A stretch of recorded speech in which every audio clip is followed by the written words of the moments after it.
Hey guys, hope you're doing good. So I just wanted to make a video about just had some interesting stuff the last few days and some good confirmations that we're going in a good direction, in spite of everything you might see or hear. Uh, there's a couple things, discerning who you're listening to, super important, because you might even be following people who you think are real enlightened, that really have their finger on the pulse, and they might be operating at a level of, coming from that level of fear and anxiety, and um, you got to be kind of careful. Um, keep your energy level high. Really, I mean, some people, uh, that Elena Dannon, the one who's had the contact with Thorhan, the Palladian, um, she said that our only job is to keep our vibration high right now. So just keep it as high as you can. So whatever that means for you, and we've talked about that ad nauseum, so I won't say anymore. But what I wanted to talk about is what I believe we're witnessing is a controlled demolition. So I talked about this in an old video a long time ago, and I basically didn't believe that we were going to see a catastrophic, cataclysmic collapse of our system.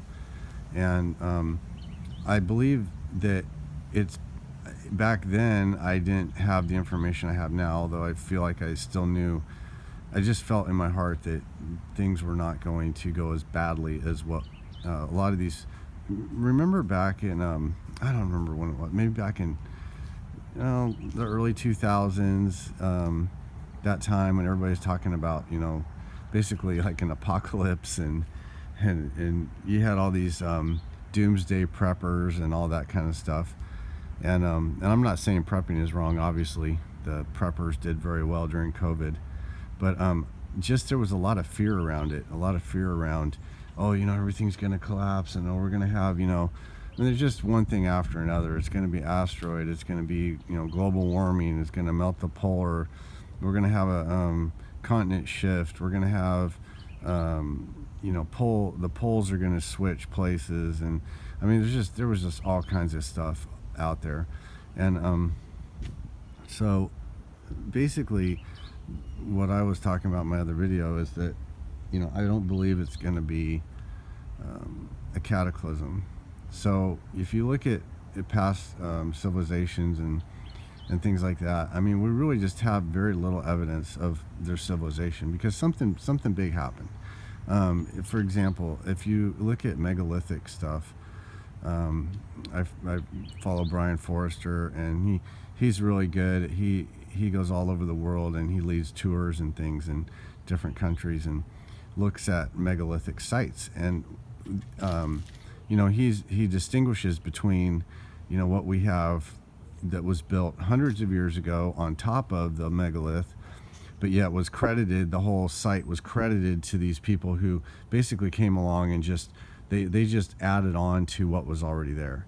But these blocks and these structures were obviously not moved and cut and put in place by primitive people. These were very highly advanced, skilled. They had some kind of esoteric knowledge on how to move stones.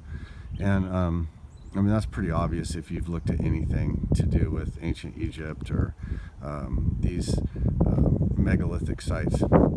But what he notices in a lot of these places is there's scorch marks. So a lot of the granite has been scorched. So there was some kind of event, like a plasma release. The sun had one of those coronal mass ejections. Something big happened that basically fried whatever was on the surface of the planet. And so they had a cataclysm, in other words, something big event, like maybe it was a flood. They talk about great floods. The Bible, other ancient texts talk about great floods. So that's not what's going to happen for us. And I think we think that that's going to happen because maybe we have it in our, history or DNA or past lives. We were involved in one of those things. And I believe the dark forces actually are using the remembrance of that stuff to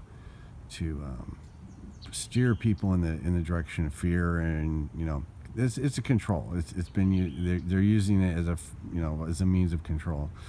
And so what I was kind of getting was that this is going to be a controlled collapse. And I've been watching a lot of Tarot by Janine, and then I watched another lady today that Janine suggested. She does tarot reading from Ireland, and she's really excellent. Really like her a lot. I've only watched 2 of her videos, but I maybe link her stuff. And I wanted to talk about the tarot stuff for a second, because it is interesting how much backlash I've received on this, just from my people around me. So my own family, they think that it's crazy. I've been telling my wife, I know my wife would absolutely love this. It's like you have a friend and you think, oh man, I wish my other friend could meet this friend, because I know that they would hit it off. They'd really, but they won't, for whatever reason. They don't want to be friends, or they won't. It's weird, right? I guess the timing has to be right, because I've been telling my wife about this Tarot by Janine, and she's just like, she's so resistant. She's just like, because of the programming, right? It's not because of anything other than, my wife's not like religious or anything, but she, she's a Christian, and the term, I guess if she had to call herself something, she would call herself a Christian. But she's got these these belief patterns that are basically telling her, oh, tarot's bad, because she heard it somewhere, or heard that in the Bible they talk about divination, and how divination's bad and all this stuff, which I believe is a hijack, because I believe that divination has been used for thousands of years. I mean, when we were disconnected from divine source, when we were separated from divine source, we were looking for ways to get guidance, to receive connection to divine source. And so divination is just, to me it's just a tool. It's like a wrench or something. It's a vehicle, it's a tool, so you can use it, you can take it, and make something productive out of it. And that's what I believe is happening. There's surely the esoteric knowledge was hijacked. I mean, there's no question about that. These dark forces have sequestered this knowledge. They've hidden it away. I mean, I hear about the Vatican, and how there's all these esoteric texts underneath the Vatican, missing sections of the Bible, and just all kinds of teachings about our true nature, our true reality, where we came from, who we really are. All of our ancient history was totally manipulated and turned against us, actually. So I mean, it's just interesting, and that it's interesting how resistant people are to things. And I even, like with my parents, and dealing with my spouse, and even my kids are like, oh, that stuff, so I don't know about that. And it's just so interesting. I mean, that they are so resistant to it. I think it's funny. And when I did my I guess it all leads back to, for me, my own personal journey is to start trusting myself. And I've always had I did a numbers reading, what's that called, it was like your life path thing. It was Dan Millman. You remember him? He was the Way of the Peaceful Warrior guy. Well, he wrote a book about, it was the new, like, I don't know if it's Germantia or where they come up with the number, but you take your birth date and it gives you a certain number, and it kind of tells you your life path, kind of purpose thing, and what you're working on. And mine was confidence and creativity. So mine was 111. So it was 1-1. And, so it was like double confidence, double creativity. So that's kind of my challenge in this life. And I've noticed that, I mean, I do believe that in my life, because I've always had confidence issues and creativity issues. So I've always wanted to be doing more and being more creative, but I feel stifled. I feel kept down by my confidence. So it's interesting stuff. I mean, there's definitely something to it.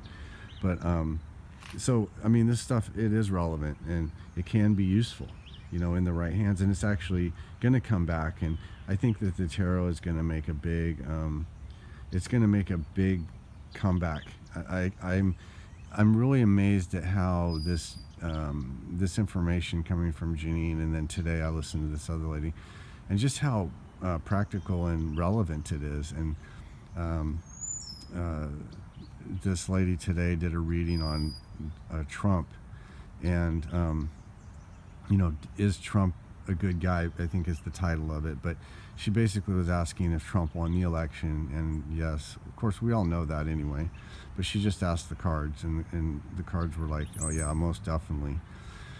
And she asked about his return and things like that, and that he would, there would be some sort of a return, and just all real positive, really good positive stuff. But then that's where I want to put my energy. I want to put my energy on that. I don't want to put my energy on negativity and gloom and doom and oh my God, Biden this and Biden that. I mean, it's a shit show, right? It's a complete train wreck. I mean, if you start going down that, I mean, I feel bad for my dad, and I'm kind of in this I'm kind of thinking about sending him a truth bomb, and I can be open with my dad. We have the same, we get along really well. He's not only my dad. I mean, I consider my dad to be a good friend. He's someone I trust. I trust him with everything, and I know that he's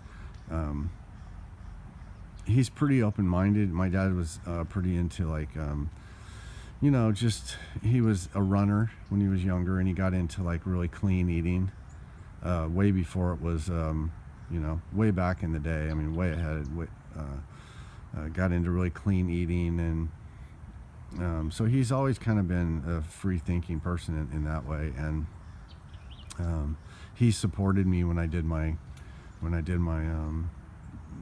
the ulcerative colitis. He was very supportive, and he was the only one who was really supportive. I'm thinking about just writing him an email and just kind of telling him the truth. I would like to send him that Megan Rose video that I saw the other day, because she basically summed up the whole game in 10 minutes.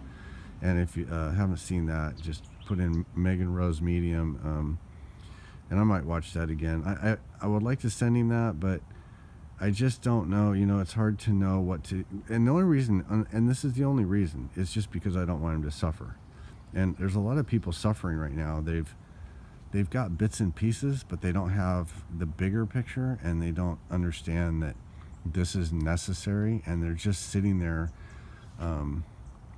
fermenting in their juices. They're just so upset, and it's so upsetting. I mean, it's one of those things that could make you lose sleep. I've woke up in the middle of the night many times worrying about just like I said, it's a shit show. But at the end of the day, I mean, for me, I have my faith, and I believe that God's hand is involved in this, and is steering things in a good direction, and giving it.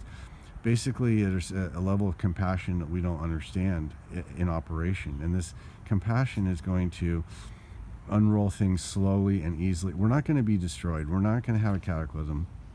We're not going to have, we came close. We came close to the edge. We really did. I mean, I think we just missed it, and that's what's being rolled out for us and being shown to us, because this divine energy is so benevolent and so compassionate, and it wants to show us where we were headed, but we're not going to actually go there. And so that's a really beautiful thing, and I think all the truth will be rolled out eventually. I mean, the truth about these dark entities that have been, literally feeding off of humans, emotionally, spiritually, and physically, consuming them, human beings, for thousands of years, and kept us in a state of despair and hopelessness and just survival, just in a survival state. I mean, we have the technology to absolutely be, the fact that we have homeless people just tells you everything you need to know. I mean, we're aborting babies. I mean, this is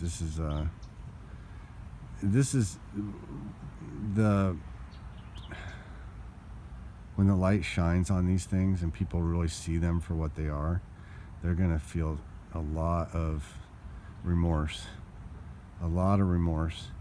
But it's all good, and we're all, it's nothing to despair about, but it's important to have remorse. You need to say, okay, yes, we were led astray. I was led down the wrong path, and I made mistakes, and I forgive myself, and I forgive the people that led me astray, because holding on to that's not going to fix anything. Holding on to feelings of, just negative feelings is not going to help. So to truly heal requires love, and I think that love is the key. I mean, it sounds cliche. It's the highest level of this whole thing. So it's interesting that there are many levels and many layers to this, and there's all kinds of, like I made a video once talking about, God's army and the different, how when you're in the military, there's different levels. There's different levels. Everybody plays a role. Whether you're a cook, or whether you're, a frontline combat soldier, or whether you're in a support scenario, kind of like we are. A lot of us here are in a support scenario right now. It's kind of frustrating because, we want to be in the action, but being in the support role is the action. I mean, that's what we need to understand. We are doing our part by being in a support role. And anyway, I hope you all do good. Have a great day, and I'll talk to you later.